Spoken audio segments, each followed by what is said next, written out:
I always have a schedule for my day. I give myself deadlines. So if I'm writing a manuscript, I will give myself deadlines that I will finish one chapter every day. So those deadlines I give myself. I make sure that I do some amount of marketing every day so that it becomes a kind of habit. If you have not done a post or not done anything, you will think something is missing that day. So you have to make it a part of your routine. Another very important thing that all authors must build up among themselves is resistance to criticism.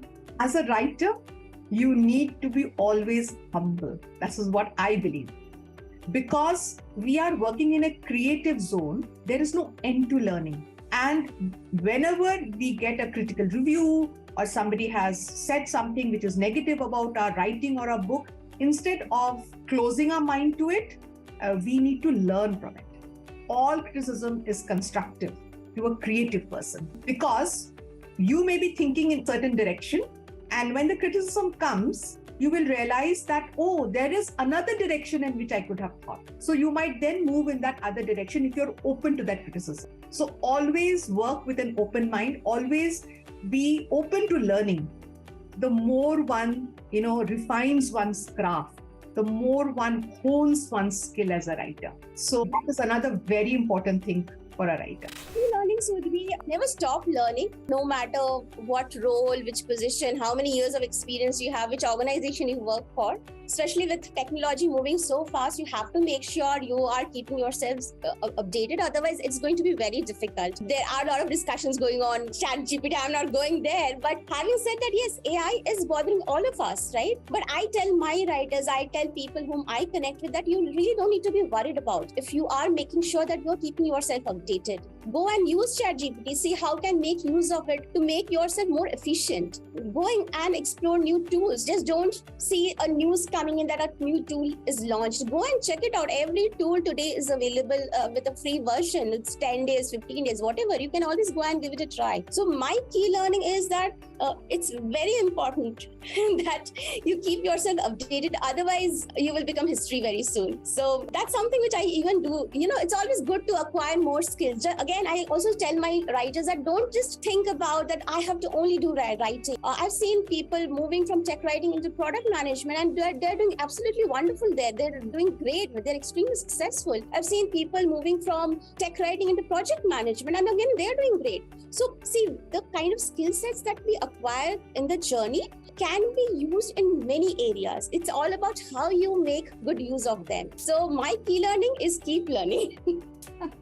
That's an absolutely wonderful thing, and that kind of aligns with the brand I'm trying to work with. So keep learning. Yeah, that's great. Anything else that you want to highlight? The second thing that probably I can talk about is, being organized. I know it's a very common thing, and you may be wondering why is she even talking about it. Is that not very obvious? But most often the obvious things we don't do. And being organized is such a great skill. I tell people I work with that if you're organized, you are organized not only at work, you're also organized at home. You will get ample time to do so many things.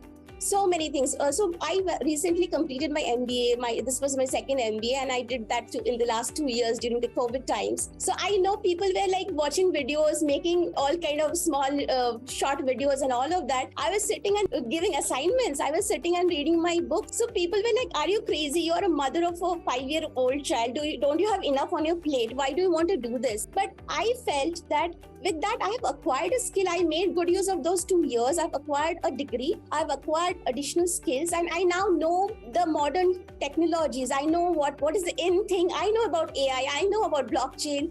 I know what is IoT. People must have just heard about these terms, but I know what they are, right? So I have been able to do this because of being organized. In order to be a writer, and it's a tough question, it shouldn't be so tough, but either it's a tough question or it's really simple. That I would say the primary skill set that you need is to be able to think, because proficiency in language is one thing. You are, your medium, your tool is language. Nonetheless, it's the thinking, because we're dabbling in the world of fiction. We're thinking of characters. We're thinking of themes. What is a story finally? A story is an attempt to make meaning of life, of a particular situation, through a particular situation, through a certain character or a set of characters. So I think first of all, although it might seem obvious, but I would say the primary skill set that you need is the ability to think through things, think it through different perspectives, right? So that language is important. I would even put reading as a skill. In today's day and time, I think it has become a skill more than something that everybody invariably does or hobby, because it's part of your training. You have to be reading, right? And not just film scripts. Finally, we are in the business of storytelling. So our closest ancestors are the novels, the literature, plays. So I would say anybody who's not a reader, I would find it tough to imagine that person excelling in writing. It is always possible that you have one great story in you. Very often it is your autobiographical story. Whether that is always great is questionable. But anyway, anybody and everybody may have a story of their lives or something that they have seen up close. But to be able to do it consistently and as a professional, I would put reading right up there as part of a very important skill set. That is your ability to imagine, just like any creative work, so it requires imagination. And therefore, I said thinking. In order to find work, I think ours is also an industry which is highly network driven, which is not to say I'm not making a case for or against nepotism, but it is a people's job. We have to know people. Somebody has to know me, the way I write, the way I think, in order to hire me to write a film that they want to make, right? So there is also that, whereas I've been describing writing as a very secluded job profile, that is one part of it. But it is also about going out there, meeting people, pitching your stories, and then gradually finding a way in. So I would say networking, and that's hard sometimes in the film industry because it can seem opaque as to where to start from. But you do it step by step. You identify directors whose work you like, or you identify writers whose work you like, and try and get time from them, try and reach them, and then build your own network. Challenges come on a daily basis. We keep joking in our own teams. The most stressful situation sometimes can be sending a communication to all employees, right? At a time when sometimes when you have to do that, you can't make a single error. So you reread, you have reviews across among yourself, and sometimes you don't always have the time to do elaborate reviews. So that can be some nerve-wracking at times to be able to really not make mistakes, to face those challenges on a daily basis. Then of course the other challenges are there. You have some are easy stakeholders, some are difficult stakeholders, and you should be ready for all situations because you're dealing with people across the front. Not one size fits all. I think really approach each stakeholder differently, right? And as I mentioned at the beginning, your message, your medium, the stakeholder, each one, the audience.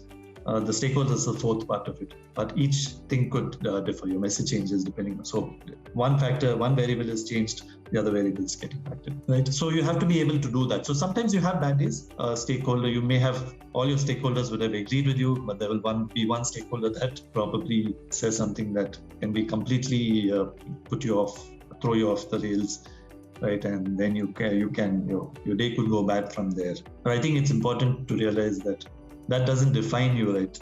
Everything that everyone says doesn't define you as a person or as a professional. Whatever point of your career you may be. So you just, say, yes, what can I learn from that? Pick yourself up and move forward. Always journalism and even communications. You may be an introvert, extrovert, but you're forced to interact with people, engage with people. That's very important. You have to know people relations. At the end of the day, that's very important. In journalism, there are two types of journalists. There are many more, of course. You have designers, etc. I'm talking about the writing aspect. You have the reporters, and then you have the sub-editors, the editors, right? The editors sit at the desk and edit whatever comes their way. The reporters have to go and actually hunt out stories. And we do that also in our corporate communications. If you want to increase your audience, you have to find something that can be packaged and given to them so that they're able to come back to your platform. So channel management, platform management is very important. Skill, understanding technology is also very important. So I think all of that, nothing is insurmountable. You can always, with a little learning, a lot of learning. I think I was never as much a learner, and I like your title of the learner, because that's what I am now. Because I was in school, I was never as interested in studying as I am now. And I think many people who've entered the corporate field have found an interest or a love for learning anything that's out there. And especially in my profession, as a communications professional, as I said, you have to be a master of all. Any field is ripe for your learning, right? Whether it is artificial intelligence, which everyone is talking about, or data science, or HR, the field of HR, or it could be technology, various aspects of technology, or financial services, if that interests you, or anything, right? Any field, or how the markets work, you have to understand. So I think the more you study, the more you understand. Any conversation then becomes important for you. You pass a person on the street and they may be an expert in cars, as an example. Right? They say, hey, this is how a car works. You start becoming more attentive to that. Because anything that you can learn helps you broaden your horizons, expand your mind, and you're able to when a situation comes that you have to communicate, and communication is wide, right? It can be anything, right? Sometimes you're talking about how should employees use transport. From there, you go to a technology thought leader who's talking about how can I talk about data science and artificial intelligence. So your mind should be open to all of it. So anything is learning for you when you go out there. I know we talked about challenges, but I think nothing can be too challenging if you're passionate about it. I think you let the difficult moments come your way, you shrug it off after a point. You learn what you have to from that, take the good from that, and press forward. For mid-level professionals who are looking for career growth, I think one of the criteria for vertical movement is that are you already performing above where you are, the current role that you're at, right? Are you already displaying some level of competency that's applicable at the next step? And that again comes from being proactive. If I have my KPIs, I know that, say, for example, say I have to achieve, say, 80% coverage for all the programs that I conduct. So do I stop when I hit 80, right? Or do I, go to 85, or do I go to 90? Do I try for, sometimes say 95 or 100, right? Or even if I'm aiming for 80 in things which are really very, challenging or hard, what is the amount of effort that I'm putting in, right? So if people are not coming for my session, do I say, I've done everything, I've sent out mails, I've spoken to managers, people are not coming, what do I do? Or do you look for an alternative, right? Do you make things happen? So I think that's really the key to growth, right? Can you make things happen? And for making things happen, you have to kind of stretch and look at alternatives. Stretching may not always mean putting in more hours, right? So that's not the kind of stretch I'm talking about. It's about intellectual stretching or effort. So have I tried everything that I can do, and what else can I do, right, to make it happen? So it's not about spending 10 hours or 12 hours working. It's about making sure that your efforts are impactful, right? Even if you're working, say, a regular 8.5 hour shift, but are your efforts making the kind of impact which is needed? And that's what gets you noticed. I know how to write an animation script, but my creativity has to connect with the audience. So here comes the second point, that is, you have to write from a kid's point of view. Okay, so you have to understand the psychology of a kid, what he loves, what he doesn't like, and what kind of jokes he likes. Many times happen like we create animation shows where the protagonist boy, the hero, he is very good boy, very like a ideal, he is the best boy. Now you will hardly find a boy who is exactly like that. So the kids, they will say like, यार ये तो ऐसा तो कोई होता नहीं है, मुझे ये पसंद नहीं आ रहा है. Like he has to crack those jokes which I crack in my childhood. Or if I'm a kid or I'm a child, I'm a young audience, and I'm talking about the games which we play, like Raja Rani Chor, whatever, on books, or cross and puzzles, or maybe hide and seek, whatever. So we have to include those terms to relate the audience. Otherwise, it is not going to work. So that is my main concern about writing for kids. That you have to be a kid. You have to be a child, and you have to think from that. You have to understand the language. You have to remember all those times when, as a child, we used to think, and which we now think are also stupid. But no, that is what we have to get back. Networking is very important, which can also be challenging at times because it takes time to connect, in the right way with people. because anybody would not be very open to discuss issues which are there at the industry level. So be able to gain their confidence and ensure that to them that you have the right knowledge and the flair to be able to convey their challenges to the end users or to the other stakeholders in general. That whole process takes time and it has its own set of challenges. But once you cross that, then you sink into that zone and things just happen quickly then. So that's the main challenge I would point out. So you also said that there are different challenges at different levels. Could you give us a few examples? Right. So in case you are at a start point, you're just a journalist, as I mentioned, initial part is the networking, which is the main challenge. But of course, at the editor level, the levels of challenges increase there. And I think like before we talked about the editorial calendar is one example. Now to be able to build up interesting topics on that calendar, let's say for an entire year we need to plan. So we need to ensure that these will be the main highlights of the year in the coming times, which people would be interested to read. So in order to generate their interest, in order to retain their interest, such topics have to be thought about and charted down. So that entire process can be challenging from the editorials level. So the editor needs to decide on that thing. And once those topics are set, you can't go back and keep changing them. So you need to be on your toes every time you are deciding on any new topic. So that comes with its own set of challenge. And of course, there is competition. So in case the editor is responsible, of course, for the branding, so you need to maintain a level and need to ensure that you are interacting in and out every time you're most aware, so that you have the right content placed, because there will be competition. Everybody else might also be working on the same content, might be posting better stories, something more interesting. But in order to retain the interest of the stakeholders in your brand, you need to do a little extra in that. So that's challenging. Okay. So also time will become a factor, I guess.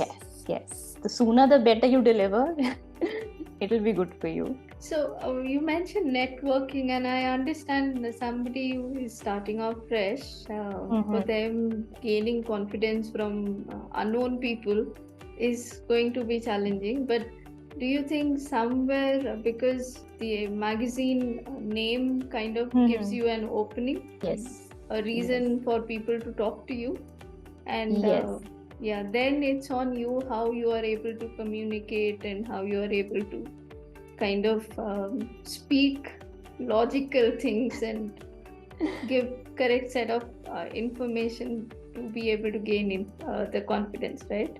Yes. The established brand itself has an advantage for any newbie who's starting, but the last impression is what the person has to make, because even though the brand is popular, people might start talking to you, but in order to retain their interest, your impression that needs to be created solely depends on you. But I think one suggestion that I can give here is that any junior should move to such networking places with the seniors. If the seniors and the juniors have a good equation, that's equally important, so that it'll be easier for them to connect. The seniors will have their own set of contacts and they can pass it on to the juniors to some extent. Of course, next work the juniors have to do on their own. So again, the team effort is something which can work, because eventual benefit is of the brand. So the brand should be maintaining its level. Empathy in personal life is you understand that somebody is having an issue and you hear them out. And in most cases, you can help that person out without any structural boundary. I could help somebody out in many ways in my personal life, and nobody's there to tell me this is the way you're going to help this person. But in a professional setup, sometimes when you have to show empathy, you have to do it in a setup. Organizational boundaries. Organizational boundaries. You have to help that person. And in that situation, you are not free to do everything you want to do. You're not free to say what you want to say, right? You have to stay within certain organizational prescribed form or limit to show empathy, right? Say, for example, if there is a person who I feel should improve their performance on certain metrics, what would the empathy be? Would empathy be that I don't say anything to that person and hope that person will improve over a period of time? Or would empathy be that we get into like a one-on-one conversation and discuss about it openly, right?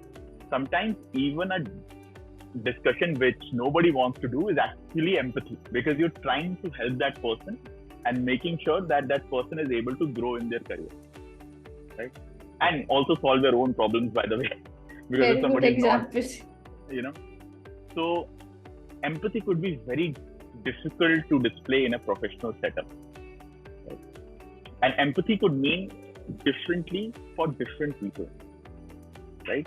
Sometimes if I end up showing a lot of empathy, that person might not like it, even not like it at all, right? And sometimes I might be a little more disciplinarian with that person, but it's not for my own personal purpose. It's to make sure that that person is not falling behind on their career.